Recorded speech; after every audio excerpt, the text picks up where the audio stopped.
एक संत हमारे ब्रज में बता रहे वंशी बनी कैसे। वंशी के निर्माण करता भी ठाकुर जी हैं।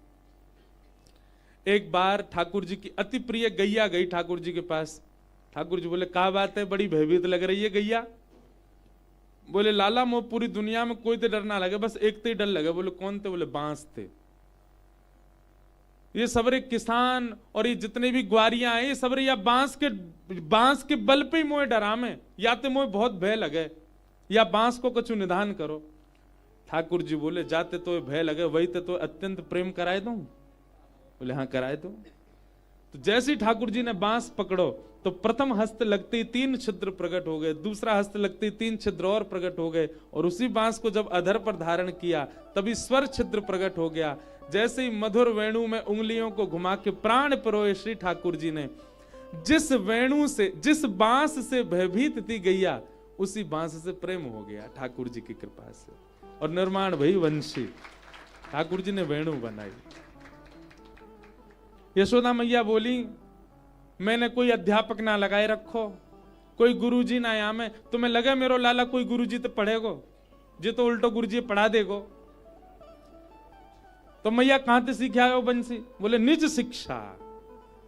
स्पष्ट युगल गीत में है ठाकुर जी ने खुद ही बजानी सीखी है बंसी, कोई तो सीखवे ना गए लाला। अब ये बात तो भागवत जी की है, अंदर की बात तो हमसे पूछो। किशोरी जी सिखाती हैं लाल जी को वेणु बजाना। एक लीला है कि मधुमंगल श्रीदामा तन सुखा मन सुखा धन सुखा सबरे ठाकुर जी के सखा, ये ललता विशाखा आदि सखीन के सामने जब जब जामे, और ललता विशाखाओं से इनकी भिड़ंत चलती रहती है सब सखियों से, कोई ना कोई बात पे ऐंठते ही रहेंगे सबरे आपस में। माँ सब सखी के हमारी श्यामाजू प्रधान, ये सब रे के हमारे लाला तो बड़ो कोई ना है।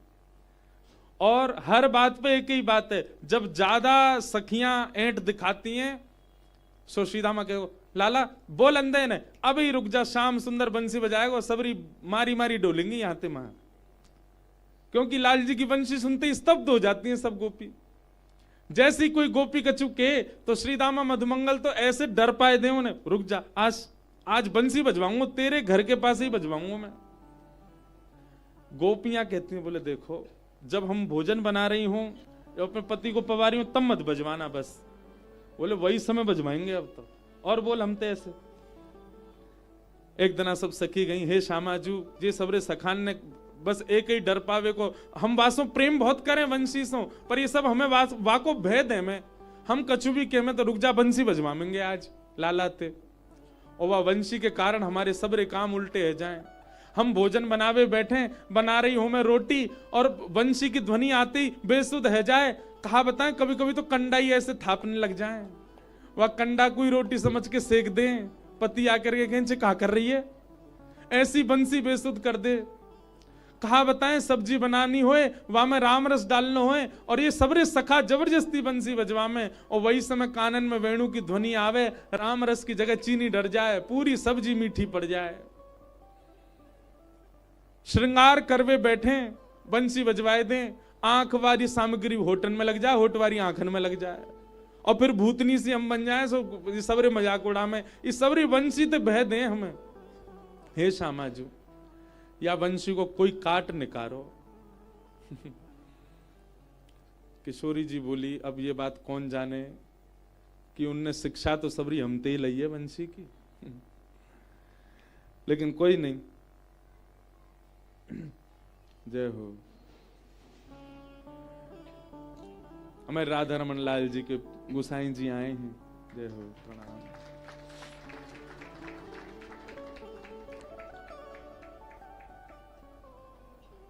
ऊपर विराज जाओ महाराज जी, वहां बैठ जाओ। अरे ना है राधा रमन जी डंडा मार देंगे हमें, बैठो।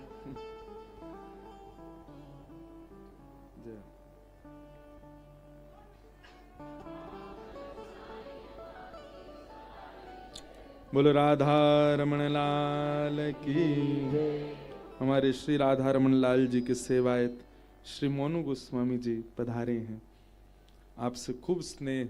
देखो ये राधा रमन जी के सेवक हैं, पर ब्रज की भी खूब सेवा करें, नंगे पाँव ही रहे में, परकम्मा लगाते रहे, जब देखो वही के कारण ऐसे हैं छरेरे से। नहीं तो गुसाई तो खा पी के सबरे दुल्लर तिल्लर रह जाएं।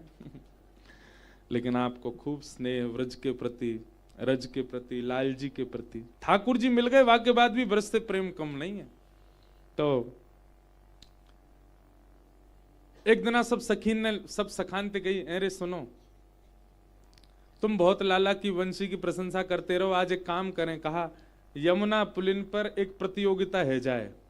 बोले कहा, वो तुम्हारा लाला वंशी बजाएगो, हमारी श्यामाजू अपनो साज बजाएंगी। दोनों में जाको साज और जाकी ध्वनि मंत्र मुग्ध करवे वारी भई, वही को राज चलेगो फिर वृंदावन पे।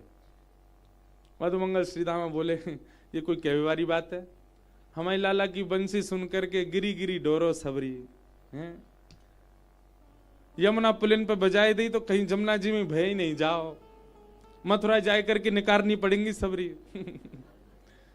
सब सखी बोली वो तो देखेंगे समय बतावेगो। और महाराज एक प्रतियोगिता भई, सब सखा ठाकुर जी के संग आए, सब सखी लाडली जी के संग आई। ठाकुर जी तो वंशी लेकर के बैठे हैं, मनी मन श्री जी से कह रहे हैं आप ही हमारी गुरु हो, आपकी कृपा से। लेकिन अब इनके आगे नेक अपनी बना रखी है हमने कि ये हमारो ही सब भाव है। नेक शांति रख लो भैया, कल से खूब उधम हल्ला मचाइयो, हम कोई परेशान नहीं करेंगे। और नेका देर बाद ही मचाने लगी हूं। तो ठाकुर जी ने वंशी बजाई, जैसे ही वेणु बजाई तो युगल गीत में वर्णन है ठाकुर जी कैसी वंशी बजाते हैं। सवन सस्तुपधार्य सुरेशा सक्र सर्व परमेष्टि पुरोगा, कवय आनत कंधर चित्ता कश्मलम ययुरनिश्चित तत्वा। ठाकुर जी जब वंशी बजाते हैं तो युगल गीत में वर्णन है कि सवनसस्तुतुपधार्य सुरेशाह। ठाकुर जी जब राग बजाते हैं ना, तो जैसे सुबह का राग भैरव यदि बजे तो सूर्य प्रकट होता है, रात्रि का राग बिहाग बजे तो चंद्रमा प्रकट होता है। पर ठाकुर जी जब वंशी बजाते हैं तो सूर्य चंद्र एक संग प्रकट हो जाते हैं। यमुना जी के तट पर आज सूर्य चंद्र दोनों हाथ जोड़ के खड़े हैं और दोनों असमंजस में हैं कि ये सवेरे को राग है कि शाम को राग है, सूर्य उदय करनो है कि सूर्य अस्त करनो है, चंद्र उदय करनो है कि चंद्र अस्त करनो है। सूर्य चंद्र असमंजस में आकाश में प्रकट हो गए। ठाकुर जी की वंशी की वेणु जैसे ही और टेर पकड़ती है तो सारी ऋतुएं, 6 ऋतुएं आकाश में प्रकट हो जाती हैं। एक तरफ वर्षा है रही है, एक तरफ तापड़ो पड़ रहा है, एक तरफ शीतल हवा बह रही है, एक तरफ शिशिर है रही है, एक तरफ बर्फ पड़ रही है। चारों ओर 6 ऋतुएं प्रकट हो गई ठाकुर जी की वंशी सुन करके। और इतना ही नहीं, कवय आनत कंधर चित्ताह। आकाश में तभी देखा कि 4 मुख वाले ब्रह्मा जी बैठ करके और कान लगा करके सुन रहे हैं, भैया ये कौन सा राग है, ये कैसी ध्वनि है, ये कैसे स्वर हैं। और इतना ही नहीं, राग रागनियों की अधिष्ठात्री, संगीत की अधिष्ठात्री स्वयं सरस्वती कलम लेकर के बैठी हैं। क्यों? ठाकुर जी के स्वर सुनकर के नए राग को निर्माण कर रही हैं। ऐसे राग ठाकुर जी बजा रहे हैं जो नए नए बन रहे हैं। 33 कोटि देवता मंत्र मुग्ध हो गए हैं, सब अपनो काम धंधो छोड़ करके सब ठाकुर जी की वंशी सुन रहे हैं। और सामने खड़ी भाई सब कृष्ण प्रियसी गोपियां, श्री किशोरी जी की सब सखियां मंत्र मुग्ध अवस्था में भाव आवेश में प्रवेश कर रही हैं। और मधुमंगल श्रीधामा सबरे चिढ़ाए रहे, देख ले हमारी लाला की बंसी, देख रहे ब्रह्मा दिख रहा ऊपर ते, सूर्य चंद्र एक संग प्रकट है, देख 6 ऋतु आ गई, अभी सर्दी लग रही, जाड़ो लग रहा, अब गर्मी पड़ रही है, अब वर्षा पड़ रही है, हमारी लाला की बंसी को प्रताप है। देख सरस्वती कोने में बैठ के राग रागिनी ने लिख रही है। ठाकुर जी ने थोड़ी देर वंशी बजाई, यमुना जी स्तब्ध हो गई है, बहना बंद हो गया यमुना जी का। ब्रज के जितने भी रजकण हैं वे आपस में मानो मूर्तिमंत होकर के नृत्य कर रहे हैं। एक अद्भुत स्थिति होने लगी ब्रज वृंदावन की। ठाकुर जी ने वंशी बजाई और जैसे ही वेणु विश्राम करी अब सब सखा बोले पहली हार मान लियो, काय को श्री जी को श्रमित करवाओ, अब यहां से ऊपर तो कछु है ना सके। ललिता विशाखा बोली चुपचाप बैठो रे, अभी श्यामाजू बजाएंगे हमारी। तभी किशोरी जी अपनी वीणा लेकर के आई और महाराज जैसे वीणा धारण की जाती है किशोरी जी ने, वैसे वीणा धारण की मुद्रा थी। हमारे सामने बैठे श्याम सुंदर अपने आसन से गिर पड़े, केवल वो रूप देख करके कि वीणा लेकर के बैठी है किशोरी जी। मधुमंगल बोलो लाला अभी तो बजी ला यार, तू पहले गिर रहा है, एक आध स्वर तो निकरन दे, निक लाज बचाए ले हमारी। किशोरी जी ने नेत्र बंद किए और जैसे ही उसके तारों को अपने कोमल उंगलियों से आच्छादित करते हुए दूसरे भुजा को वीणा के मुख्य भाग पर रख करके और जैसे ही अपने हस्त कमल से उसके तारों को झंकृत किया, ऐसी स्वर लहरी प्रकट हुई महाराज। ठाकुर जी के वेणु वादन करने पर तो आकाश ब्रह्मलोक देवलोक से दर्शन कर रहे थे, पर किशोरी जी की झंकार सुनते ही सब देवी देवता आकाश का ब्रह्मांड का भेदन करके सब वृंदावन में आकर के प्रकट हो गए, सामने आकर के नतमस्तक हो गए। ब्रह्मा आदि सरस्वती आदि देव देवता सब किशोरी जी के चरणों में नतमस्तक हो गए। सूर्य चंद्र किशोरी जी के चरणन दबान लगे।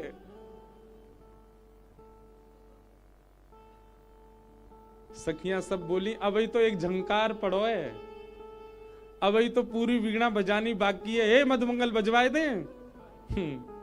मधुमंगल बोलो प्रलय है जाएगो, बस अब यहीं रहने दो, हमने अपनी हार स्वीकार कर ली है।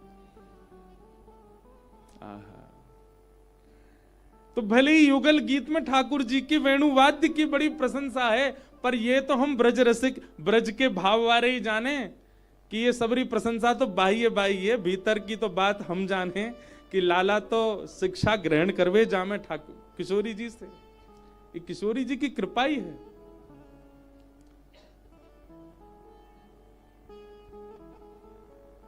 वीणा लेके गावे किशोरी राधे, वीणा लेके गावे किशोरी राधे, वीणा लेके गावे किशोरी राधे, वीणा लेके गावे किशोरी राधे।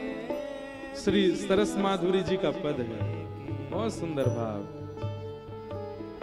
वीणा लेके गावे किशोरी राधे, वीणा लेके गावे किशोरी राधे, वीणा लेके गावे किशोरी राधे,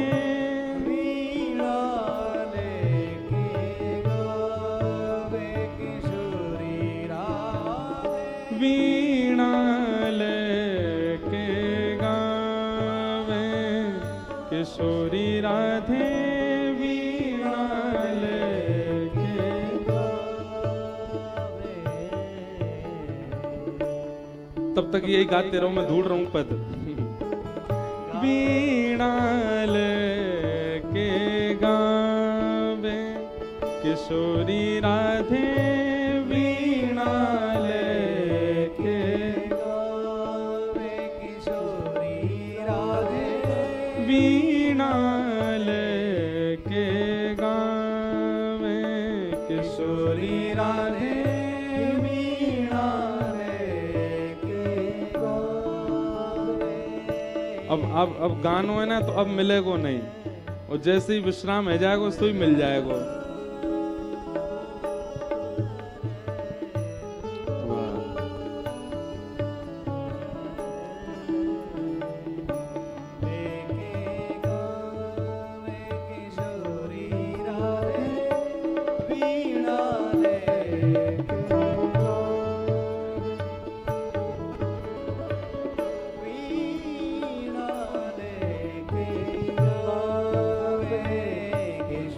Radhe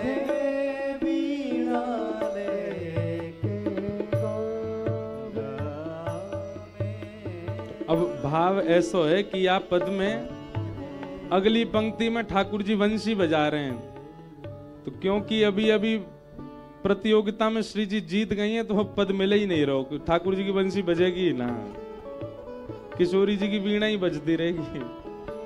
वीणा लेके गावे किशोरी राधे, वीणा लेके गावे किशोरी राधे, वीणा लेके श्याम रूप अभिराम मनोहर, श्याम रूप अभिराम मनोहर, श्याम रूप अभिराम मनोहर, श्याम रूप अभिराम मनोहर, जहाँ वंशी सरस बजावे किशोरी राधे। अपने आप ही याद आ गया मुझे, सरस बजावे किशोरी राधे, श्याम रूप अभिराम मनोहर, श्याम रूप अभिराम मनोहर, हे वंशी सरस बजावे, वंशी सरस बजावे किशोरी राधे, वीणा लेके गावे किशोरी राधे, वीणा लेके गावे। ललित मृदंग रंग सो ललिता, ललित मृदंग रंग सो ललिता। देखो अब ये पद की जो झांकी है, ये आपको नेत्रन के भीतर देखनी है। बीच में किशोरी जी बैठी हैं मुख्य कलाकार के रूप में, और वीणा बजा रही हैं, और किशोरी जी के स्वर तानन के पीछे पीछे बैठ करके ठाकुर जी वंशी बजा रहे हैं, और एक तरफ श्री ललिता जी बैठ करके मृदंग बजा रही हैं। कैसी सुंदर छवि है, आहा। ललित मृदंग रंग सो ललिता, ललित मृदंग रंग सो ललिता, हेठे का संग लगावे किशोरी राधे, ठेका संग लगावे किशोरी राधे, वीणा लेके गावे किशोरी राधे, वीणा लेके गावे किशोरी राधे। निर्तत सनमुख सरस माधुरी, निर्तत सनमुख सरस माधुरी, सरस माधुरी, निर्तत सनमुख सरस माधुरी, निर्तत सनमुख, भाव बताए रिझावे किशोरी राधे, भाव बताए रिझावे किशोरी राधे, वीणा लेके गावे किशोरी राधे, वीणा लेके। अच्छा, या पद की एक विशेषता है, किशोरी जी केवल वीणा बजा नहीं रही हैं, वीणा बजाते हुए गा भी रही हैं। श्री गोविंद दास जी की लीला में एक बात आती है, अष्ट सखाओं में एक सखा श्री गोविंद दास जी एक बार गा रहे थे, और गाते गाते कोई राग गा रहे, कोई अलाप गा रहे, सामने गुसाई श्री विठलनाथ जी बैठ करके सुन रहे हैं, और गाते गाते गोसाई जी अपनो गायन रोक करके और बगल में देखें और कहें, ए लाला ढंगते गा, ए लाला ने और मीठो गा, ने और स्वर रहेगो ऊंचो गा। सामने बैठे गोसाई जी बोले, गोविंद दास ये बार बार तुम किससे बात करते हो? तुम्हारे अगल बगल में कोई बैठो तो है ना, कौन ते कह रहे हो बार बार? सो गोविंद दास जी कहते हैं, जय जय छोटे से कन्हैया बैठे मेरे बगल में, और मैं जैसे जैसे गा रहा हूं मेरे पीछे पीछे अलाप लगा रहे हैं। उन्हीं को समझा रहा हूं, ने मीठो गाओ। गानो तो अच्छो जाने लाला, लेकिन बड़े ऊधमी हैं, जबरदस्ती टेढ़ो मेढ़ो स्वर लगा रहे हैं। या हमारे में समझा रहा हूं, ने ढंग से गाओ। ये बात सुनते ही सामने बैठे गोसाई जी के नेत्र सजल हो गए। बोले, ठाकुर जी बैठे तुम्हारे बगल में? बोले, हाँ जी गा रहे हैं।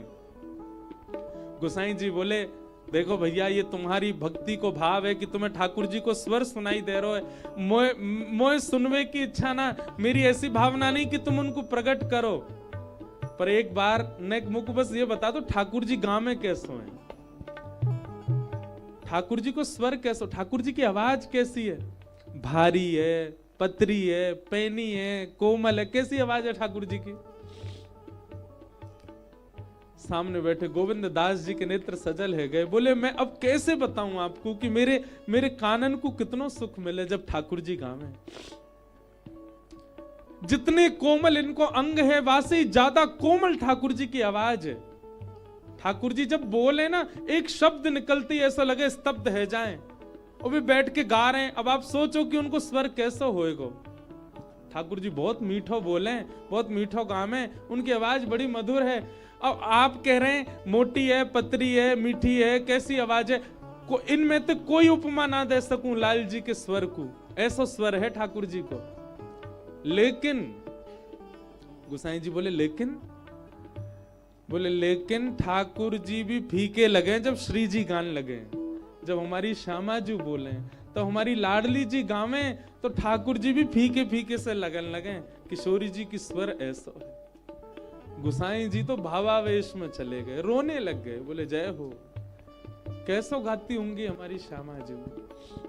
और वो भी अकेली गा नहीं रही हैं, वीणा लेके गावे किशोरी राधे, वीणा लेके गावे किशोरी राधे, वीणा लेके गावे किशोरी राधे, वीणा लेके गावे किशोरी राधे। श्याम रूप अभिराम मनोहर, श्याम रूप अभिराम मनोहर, वंशी सरस बजावे किशोरी राधे, वंशी सरस बजावे किशोरी राधे, वीणा लेके गावे सिरोरी राधे, वीणा लेके गावे, वीणा लेके गावे, वीणा लेके गावे। बोलो लाडली लाल की, लाडली के लाल की, लाल की लाडली की, लाडली लाल दोनों की। ऐसे ठाकुर जी के वेणु के भाव युगल गीत में बताए गए। अब भाव तो बहुत आम है, सुनाते ही रहें बस। सबको हम प्रणाम मात्र करें। अब कथा क्रम को हम विश्राम की ओर ले चलते हैं।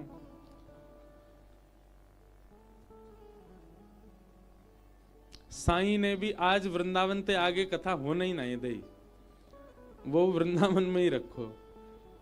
पर अब क्रम है सप्ताह का, इसलिए हम केवल क्रम स्पर्श करके अब पूर्ण कर देते हैं, तो क्रम भी बहुत है। भगवान ने कई राक्षसों का वध किया, कंस ने अक्रूर जी को भेजा ठाकुर जी को लाने के लिए। अक्रूर जी महाराज वृंदावन आए, ठाकुर जी को लेकर के मथुरा गए।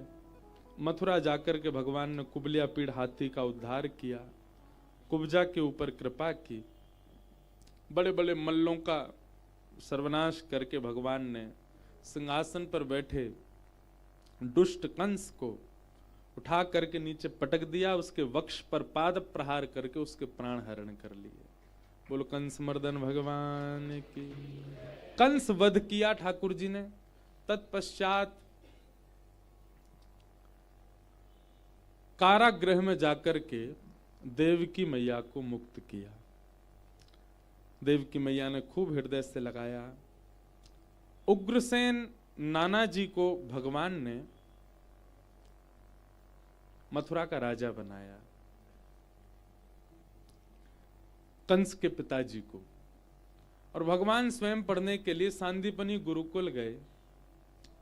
वहां जाकर के भगवान ने सांदीपनी उपाध्याय जी से संपूर्ण अध्ययन किया। वहीं ठाकुर जी को सुदामा नाम के मित्र प्राप्त हुए। लौट करके भगवान मथुरा आए। वृंदावन की बहुत याद आई तो श्री उद्धव जी को वृंदावन भेजा। उद्धव जी महाराज वृंदावन आए, गोपियों से चर्चा हुई। मधुपक तब बंधो माश्प्रेषाघ्रिम सपत्न्या कुच विलुलित माला कुंकुमश्मश्रुभेनः बहतु मधुपतिस्तन मानिनीनां प्रसादम यदु सदसि विडम्ब्यं यस्य दूतस्त्वमित्रे मधुपकितव बंधो। एक बहुत सूक्ष्म बात बताएं। जहां कहीं भी गोपियों ने गीत गाए हैं ना भागवत में, सब जगह लिखा है गोप्य ऊंचू, यानी कि बहुवचन। बहुत सारी गोपियां गा रही हैं।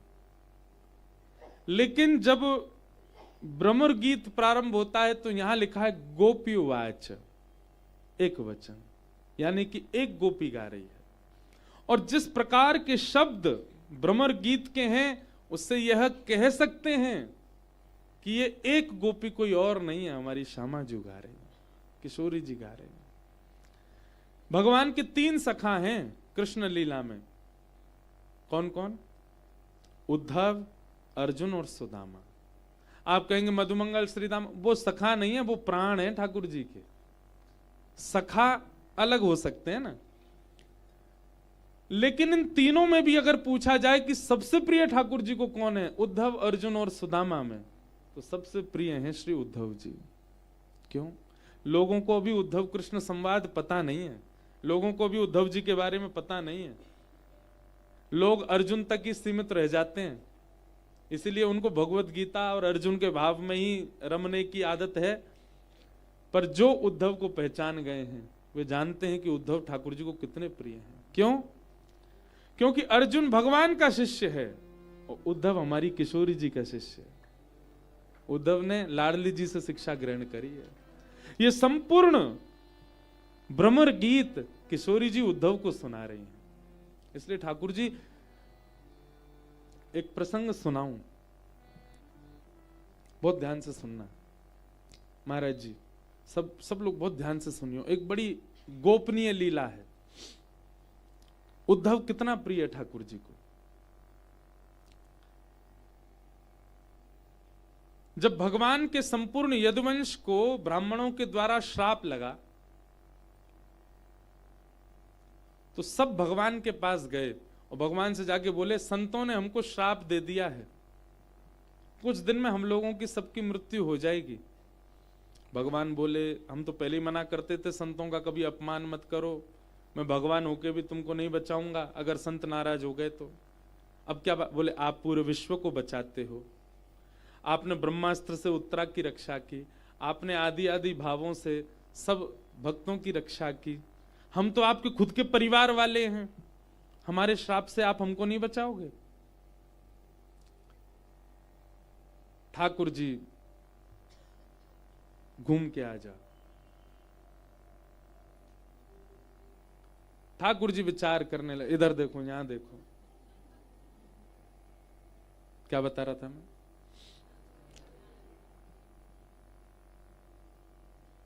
हाँ, तो भगवान के परिवार के लोग बोले आप हमको नहीं बचाओगे? तब भगवान कहते हैं, बोले हाँ मैं बचाऊंगा ना, एक तरीका है। बोले क्या? बोले हमारे गुजरात में एक स्थान है, अब उस समय गुजरात तो नहीं था, सौराष्ट्र था, तो सौराष्ट्र में एक स्थान है सोमनाथ, और सोमनाथ जो है ये श्राप नाशक महादेव हैं, भगवान श्री कृष्ण कहते हैं। बोले क्यों? बोले उनका नाम क्या है? सोमनाथ। सोम यानी कि चंद्रमा। चंद्रमा को किसने श्राप दिया? दक्ष प्रजापति ने। क्या श्राप दिया? कि तुम हर दिन अपनी कलाओं से घटोगे। क्यों श्राप दिया? क्योंकि दक्ष प्रजापति की पुत्रियों से चंद्रमा का ब्याह हुआ, पर चंद्रमा सबसे ज्यादा प्रेम केवल रोहिणी से करते हैं, इसलिए बाकी की जो पत्नियां हैं उन्होंने जाकर के दक्ष प्रजापति से शिकायत कर दी। बोले पिताजी हमारे पतिदेव केवल बड़ी बहन से ही प्रेम करते हैं, हमसे तो स्नेह ही नहीं उनका।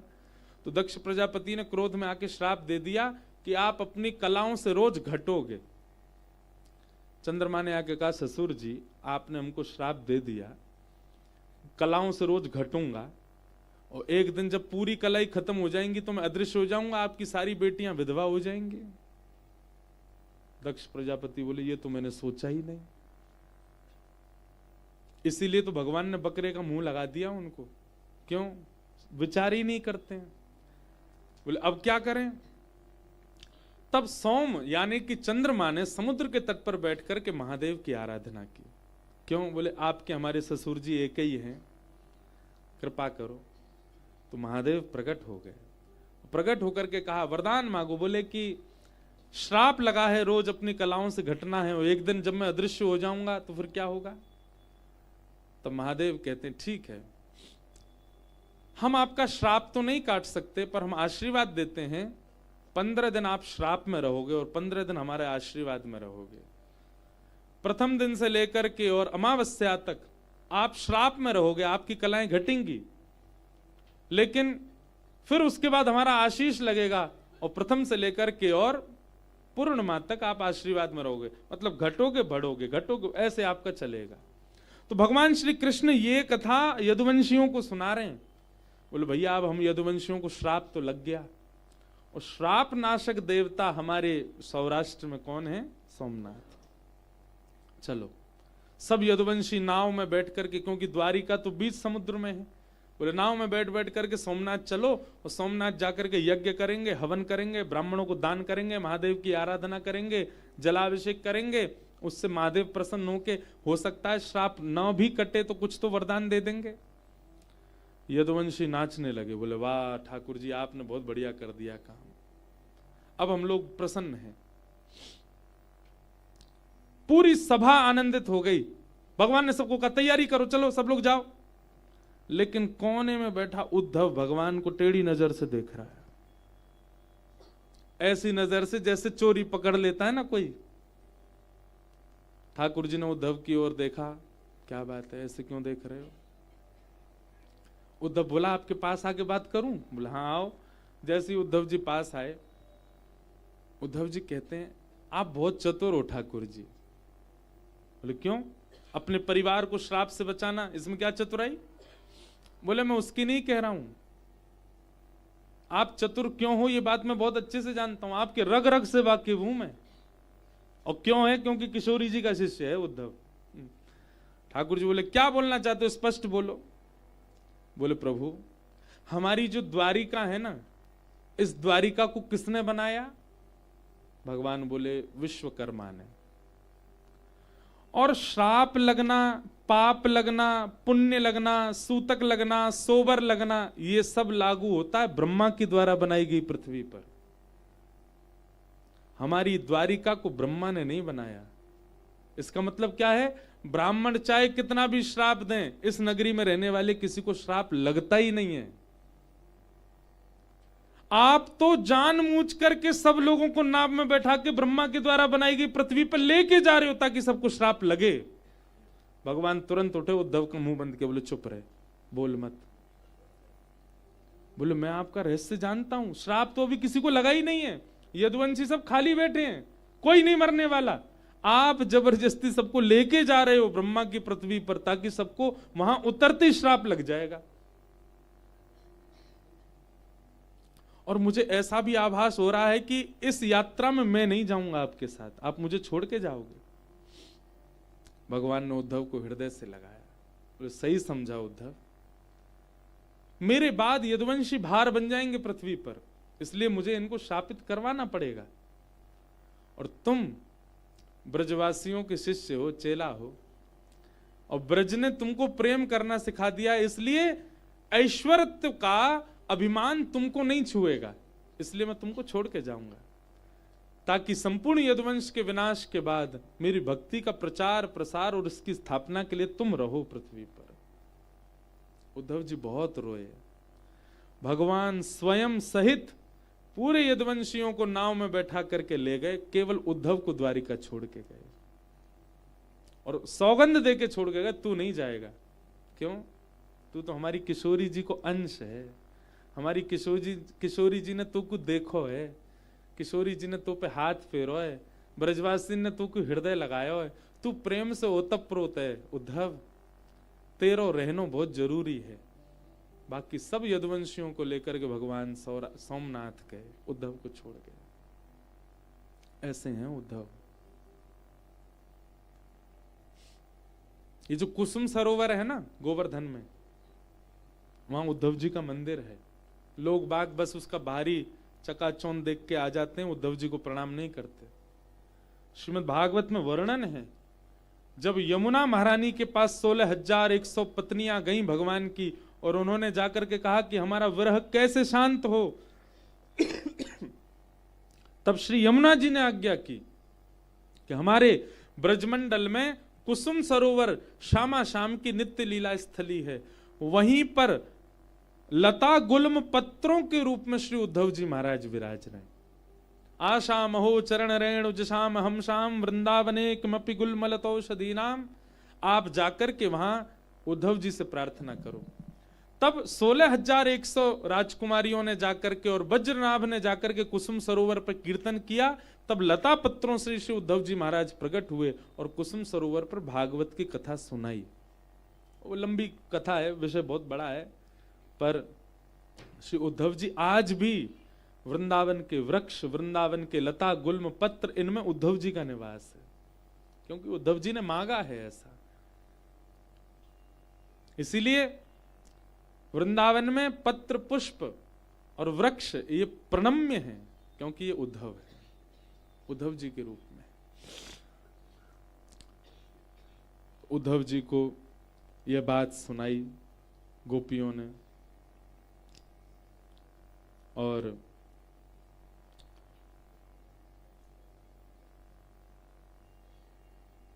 उद्धव जी महाराज कह के तो गए तो ठाकुर जी शाम को आ जाऊंगा। 6 महीना बीत गए वृंदावन में, और 6 महीना बाद लौट करके जब मथुरा गए ठाकुर जी के पास, भगवान का हाथ पकड़ लिया और उद्धव जी महाराज कहते हैं, ठाकुर जी ब्रह्मांड संभालने के लिए दूसरे भगवान का निर्माण करवा दो, द्वारिका लीला करने के लिए दूसरे ठाकुर जी बना दो, आपकी आगे की सारी लीलाएं करने के लिए किसी और का चयन कर लीजिए, आप तो वापस वृंदावन ही चलो, आपके लिए तो वृंदावन ही है, आप कहीं और मत जाओ। आप सोच रहे हैं, वृंदावन से इतनी प्रीति हो गई कि ठाकुर जी यह तक विचार करने लगे कि परमात्मा की पदवी किसी और को दे दूं ताकि कोई और ब्रह्मांड को संभाल ले, मैं सदा वृंदावन रहूं। उद्धव जी महाराज के इस प्रेम को देख करके श्री ठाकुर जी ने अपने समीप ही संपूर्ण ब्रजमंडल का दर्शन करा दिया, और ठाकुर जी कह रहे हैं, उद्धव कर्तुम अकर्तुम अन्यथा कर्तुम समर्थ ईश्वर, मैं परमात्मा हूं, तो मैं इस ब्रज लीला में अपने परमात्म तत्व का केवल एक प्रयोग कर रहा हूं, और ठाकुर जी ने कोई प्रयोग नहीं किया। ठाकुर जी ने अगासुर, बकासुर, धेनुकासुर, पूतना, गिरिराज पर्वत, ये सब जो भी कोई लीला करी है, ये सब प्रेम में भर के की है। ठाकुर जी ने प्रभाव से नहीं की है, ये अपने प्रेम के अधीन होकर के सारी ठाकुर जी ने लीला की है। अपने परमात्म तत्व का प्रयोग ठाकुर जी ने केवल एक बार किया है। कब? द्वारिका जाने से पहले। क्या किया? वे कर्तुम कर्तुम अन्यथा कर्तुम समर्थ ईश्वर हैं, वो सब करने में समर्थवान हैं। तब ठाकुर जी ने अपने परम तत्व का एक प्रयोग किया। क्या? अपने स्वभाव रूप को ठाकुर जी ने सदा के लिए वृंदावन भेज दिया और अपने प्रभाव रूप को लेकर के ठाकुर जी द्वारिका, महाभारत युद्ध आदि आदि लीलाओं में आगे जाते। ठाकुर जी का जो स्वभाव रूप है ना, प्रेम स्वभाव रूप, वो सदा वृंदावन में ही रहता है, वो यहां से कभी नहीं जाता। श्री वृंदावन के कृष्ण जो हैं, उनका ऐश्वर्य छुपा हुआ रहता है, उनका प्रभाव छुपा हुआ रहता है। वो केवल और केवल स्वभाव में रहते हैं, वो केवल प्रेम में रहते हैं। यहां के ठाकुर जी प्रभावशाली नहीं है। इसीलिए हमारे कोकिल साईं जी ने भी नियम रखा कि वृंदावन में कभी कोई ठाकुर जी से कुछ मांग ना ले। क्यों? क्योंकि यहां के लाला देनो ना जाने, लेनो ही जाने बस। हमारे वृंदावन चंद इनसे ये मत मांगो घर बन जाए, गाड़ी बन जाए, ब्याह हो जाए, संपत्ति मिल जाए, मेरे ये काम बन जाए, ये बिगड़ी बन जाए। अरे वो नेक्से से लाला है, वो जाने ही ना है ये सब कछु। यहां तो वृंदावन आकर के श्यामा शाम से यूं ही कहो, लाला तुम बस राजी रहो, तुम बस प्रसन्न रहो, तुम सदा आनंद में रहो, बस और कछु नहीं। यहां से अतिरिक्त कुछ नहीं मांगना चाहिए वृंदावन चंद से। क्यों? क्योंकि ठाकुर जी का स्वभाव रूप वृंदावन में है और प्रभाव रूप आगे की लीला में। भगवान अपनी लीला पूरी करे। अब हम कथाक्रम को और शीघ्र ले चलें। द्वारिका पहुंचे, जरासंध ने 17 बार चढ़ाई की, 17 बार ठाकुर जी ने हरा दिया, 18वीं बार चढ़ाई की। ब्राह्मणों का भाव रख के ठाकुर जी रण छोड़ करके भाग गए।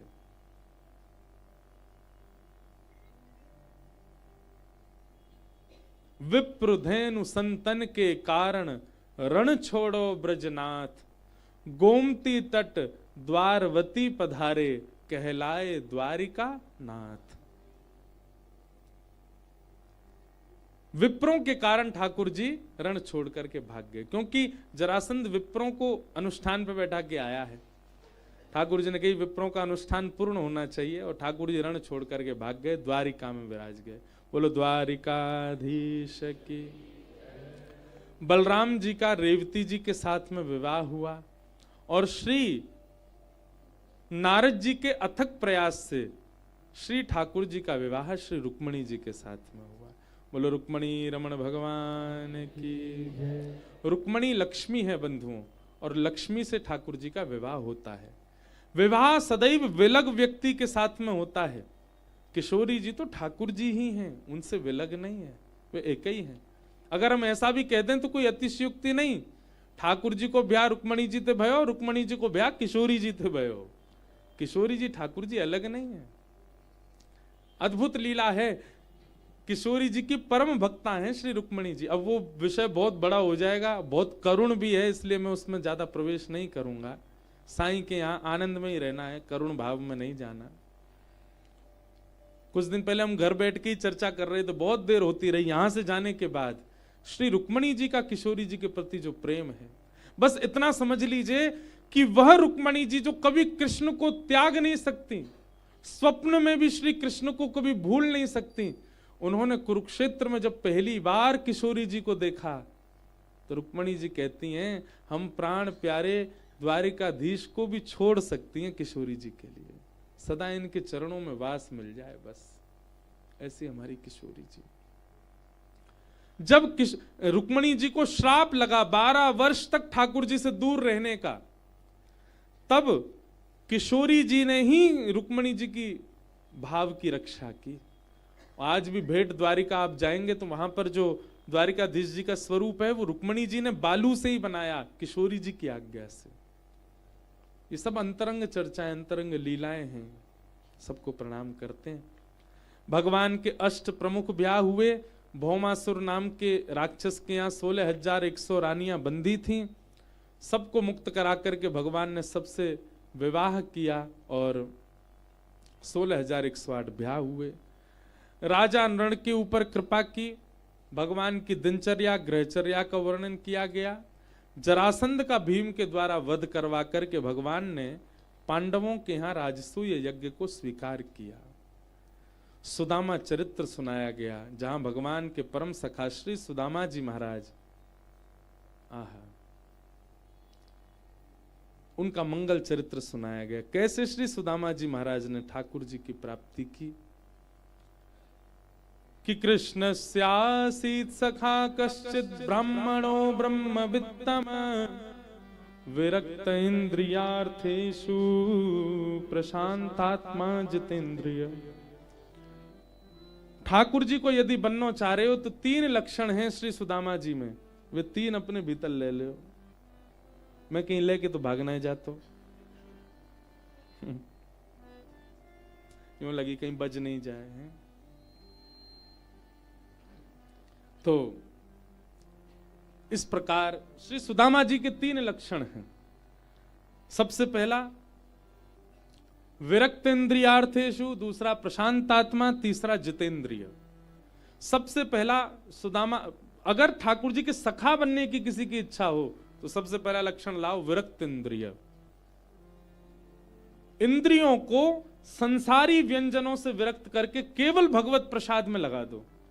आपकी जिह्वा, आपकी वाणी, आपकी इंद्रियां भगवत प्रसाद के अलावा कुछ भी ग्रहण ना करें, ये नियम धारण कर लीजिए। जो भगवत प्रसाद है केवल वही पाएंगे हम। विरक्त इंद्रियार्थेषु पहला। दूसरा प्रशांत आत्मा, अत्यंत शांत, कम बोलो। और तीसरा जितेंद्रिय, अपनी इंद्रियों को जीतो। देखना इंद्रियों के ना घोड़े भगे, इनमें हरदम जो संयम के कोड़े पड़े, अपने रथ को सुमार्ग लगाते चलो, कृष्ण गोविंद गोपाल गाते चलो। एक बात हमारी सुनो, नाम जप सदैव करो, पर जिस समय आपकी इंद्रियां आपके वश से बाहर जाएं उस समय विशेष करो। सामने वाला व्यक्ति पिज्जा खा रहा है और आपकी जीभ में पानी आ रहा है, हम खा ले, उसी समय नाम जप में बैठ जाओ, श्री राधा श्री राधा श्री कृष्ण कृष्ण कृष्ण कृष्ण गोविंद गोविंद गोपाल गोपाल गोपाल। और क्या भाव से करना, हमारी जीभ को वश में करो। आप देखना आपका मन होगा ही नहीं। नेत्र किसी के रूप में भागें और पता है कि वह रूप भगवद विमुख है, भगवद प्रिय रूप नहीं है, जैसे ही नेत्र भागे, नेत्र बंद करो, किशोरी जी का ध्यान करो, राधारमण जी का ध्यान करो। उसी समय फोन में खोल लो, राधारमण जी के रूप को देखो, चरणन को देखो, मुखमंडल को देखो, वक्ष को देखो, हस्तकमल को देखो, उनके रूप को निहारो।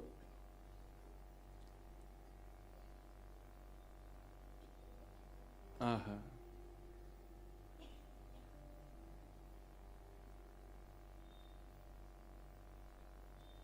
आपकी कोई भी इंद्रिय आपके वश से बाहर जाए, उसी समय ठाकुर जी का स्मरण विशेष करना चाहिए इंद्रियों को वश में करने के लिए।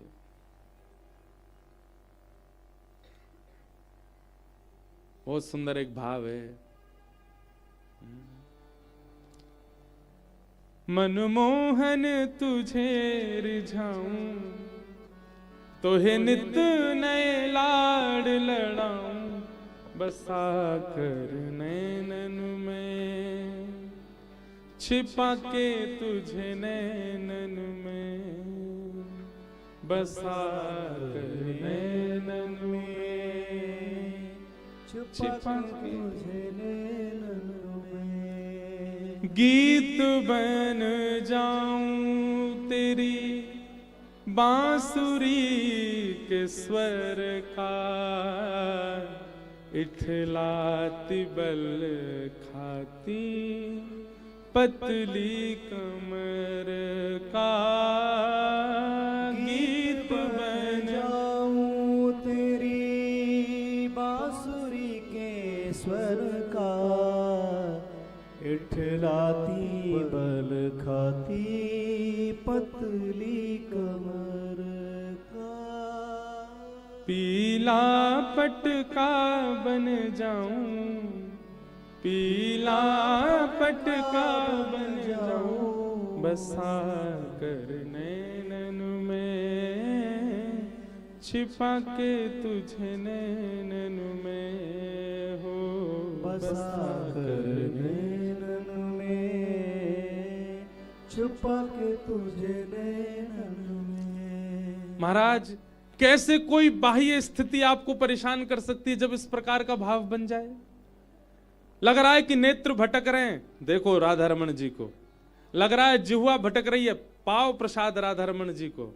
लग रहे हैं कान भटक रहे हैं, दूषित बात सुनने में ज्यादा मन लग रहा है, बाकी निंदा बाकी स्तुति, कौन कहा पहन के आए हो, कौन ने कहा दियो, कौन कहा खा रहे हो, जाओ कथा सुनो। लगे कि अब हाथ बेकाबू होते हैं, कभी भी किसी के भाव को स्पर्श करने को भागते हैं, जाओ किसी मंदिर का मार्जन करके आओ इन हाथों से। लग रही है कि चरण दूषित मार्ग अपना रहे हैं, जाओ गिरिराज जी की परिक्रमा लगा के आओ इन चरणों से। जब जब लगे, अरे भैया जब पता चलता है कि हमें ये रोग हुआ तो हम तुरंत डॉक्टर के पास जाते हैं, औषधि लेते हैं। ठीक वैसे ही इंद्रियां जैसे ही आपू से बाहर जाएं, आपके आपे से बाहर हों, उसी समय ठाकुर जी की शरण ग्रहण करो और नित्य शरण में ही रहो, तो फिर बीमार ही नहीं पड़ोगे।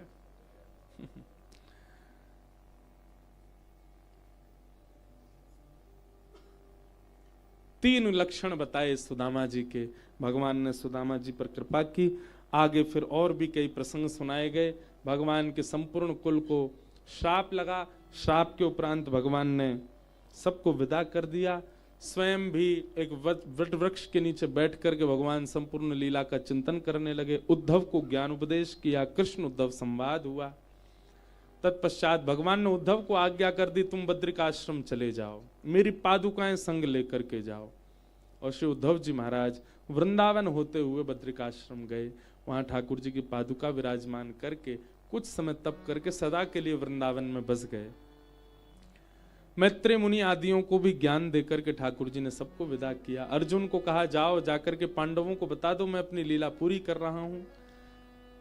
एक विमान वैकुंठ से ठाकुर जी को ले जाने के लिए आया, भगवान ने उसमें उस बेलिया को भेज दिया जिसने बाण मारा था, और स्वयं भगवान एक ज्योति रूप धारण करके 7 बार आकाश में भ्रमण करके तिरोधाय प्रविष्टोयम श्रीमद् भागवतार्णवम, ठाकुर जी सदा के लिए श्रीमद् भागवत में विराजमान हो गए।